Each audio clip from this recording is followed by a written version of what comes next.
বিকেলে চায়ের আড্ডায় যাদের বিস্কিট বা নাস্তা ছাড়া চলে না, তারা ঝটপট মাত্র 10 মিনিটে এই নাস্তাগুলো তৈরি করে নিতে পারেন।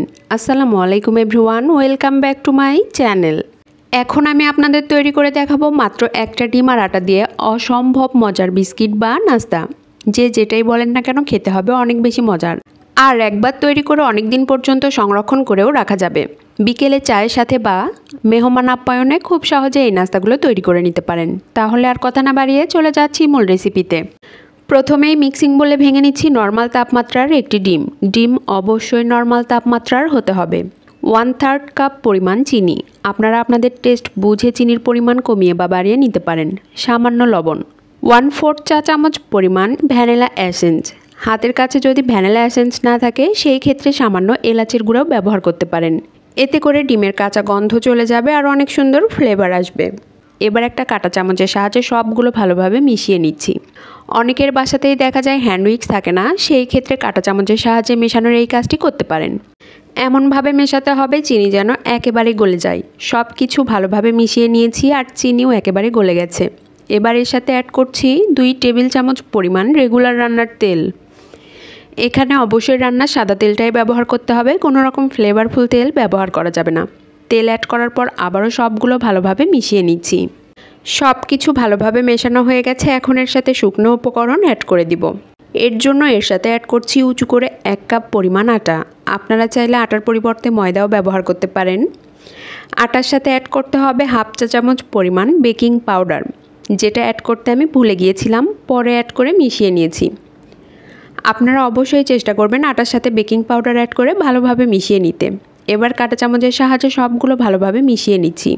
ডিম আটার এই মিশ্রণ যদি অনেকটাই নরম মনে হয় তাহলে এর সাথে আরও কিছুটা আটা অ্যাড করে ভালোভাবে মিশিয়ে সফট ডো তৈরি করে নিতে পারেন। সব কিছু ভালোভাবে মিশিয়ে নিয়েছি। মেশানোর পরে ডো কতটা সফট হয়েছে দেখে নিশ্চয়ই বুঝতে পাচ্ছেন। এবার ডো একটা বোর্ডে নিয়ে নিচ্ছি। সামান্য আটা ছড়িয়ে রোলের মতো তৈরি করে নিচ্ছি। আপনারা আপনাদের পছন্দ অনুযায়ী ছোট বা বড় যে কোনো শেপ দিয়ে এই নাস্তাগুলো তৈরি করে নিতে পারেন। বড় সাইজের একটা রোল তৈরি করে নিয়েছি। এখন একটা ছুরির সাহায্যে এইভাবে পিস পিস করে কেটে নিচ্ছি। আমি কিভাবে কাজটি করছি একটু খেয়াল করলেই বুঝতে পারবেন।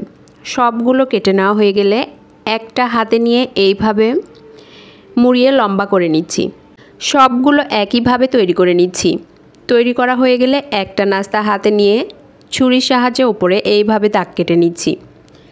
দাগ কেটে নেওয়ার ফলে নাস্তাগুলো দেখতে অনেক বেশি সুন্দর লাগবে। আমি আমার পছন্দ অনুযায়ী শেপ দিয়ে সবগুলো নাস্তা তৈরি করে নিচ্ছি। আপনারা আপনাদের পছন্দ অনুযায়ী অন্য যে কোনো শেপ দিয়েও তৈরি করতে পারেন। সবগুলো নাস্তা তৈরি করা হয়ে গেছে। এবার ভাজার জন্য পর্যাপ্ত পরিমাণ তেল দিয়ে চুলে একটি প্যান বসিয়েছি। প্যানে তেল হালকা গরম হয়েছে। একটা একটা করে নাস্তা গরম তেলে ছেড়ে দিচ্ছি। এই পর্যায়ে চুলার হিট রয়েছে মিডিয়াম টু লোতে। নাস্তার এক পাশ হয়ে আসলে উল্টে আরেক পাশ ভেজে নিচ্ছি। বারবার নেড়েচেড়ে উল্টে পাল্টে নাস্তাগুলো ভাজতে হবে সুন্দর কালার আসা পর্যন্ত। এই নাস্তাগুলো একটু সময় নিয়ে ভাজতে হবে, এতে করে নাস্তা অনেক বেশি ক্রিস্পি আর মজার হবে। চুলার হিট কোনোভাবেই বাড়িয়ে দেওয়া যাবে না, তাহলে উপরে দ্রুত কালার চলে আসবে, পুড়ে যাবে। এই নাস্তাগুলো একবার তৈরি করে অনেক দিন পর্যন্ত সংরক্ষণ করে রেখেও খাওয়া যাবে। নাস্তাগুলো দেখতে যতটা সুন্দর, খেতে তার চেয়েও অনেক বেশি মজার। আপনারা বাসায় অবশ্যই একবারের জন্য হলেও ট্রাই করবেন। আমার রেসিপির কোথাও যদি আপনাদের একটুও ভালো লেগে থাকে অবশ্যই লাইক, শেয়ার, কমেন্টস করবেন। ইউটিউব চ্যানেল থেকে দেখলে চ্যানেলটি সাবস্ক্রাইব করবেন, আর ফেসবুক পেজ থেকে দেখলে পেজটিতে একটা লাইক অথবা ফলো দিয়ে দিবেন। কথা বলতে বলতে দেখুন নাস্তার উপরে অনেক সুন্দর কালার চলে আসছে। নাস্তাগুলো ভাজা হয়ে গেছে। এবার একটা স্ট্রেনারের সাহায্যে সবগুলো নাস্তা তুলে নিচ্ছি। মাত্র 10 মিনিটে এর থেকে সহজ রেসিপি আর কোনোটা হতেই পারে না। এবার সার্ভ করে দেখিয়ে দিচ্ছি কতটা মজার আর কতটা সুন্দর হয়েছে। একটা নাস্তা আমি ভেঙেও দেখিয়ে দিচ্ছি কতটা ক্রিস্পি। আশা করি আমার রেসিপি আপনাদের সকলেরই অনেক ভালো লেগেছে।